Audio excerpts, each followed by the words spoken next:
Hi అండి. నేను మీ Vandana. Welcome back to my channel. ఈరోజైతే మేమైతే నాట్లు వేస్తున్నామండి. నాట్లంటే అదే అండి, మీరు తినే బియ్యం ఎక్కడి నుండి వస్తుందంటే, ఒక రైతు ఇంత కష్టపడితే వస్తుందండి. ఫస్ట్ అయితే అంటే ఆ పొలం అంతా దున్నిన తర్వాత నారుమడులు వేసినాక ఇట్లా నాట్లయితే వేస్తామండి.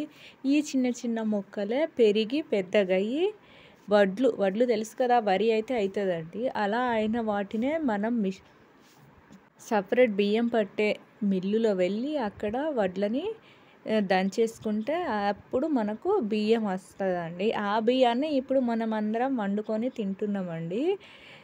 చూడండి, ఇక్కడ నేనైతే లేను, ఎందుకంటే వీడియో తీసేది నేను, అందుకనే నేను లేను.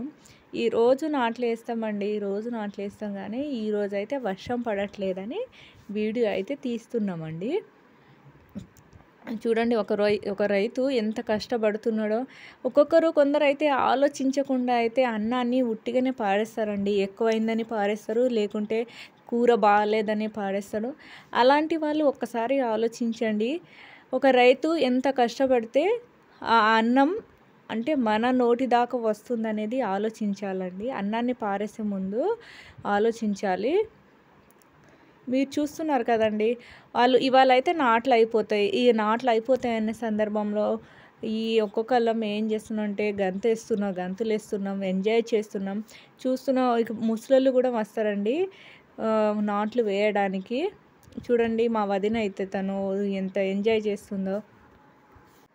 చూశారు కదా, నచ్చితే లైక్ చేయండి, షేర్ చేయండి, కామెంట్ చేయండి.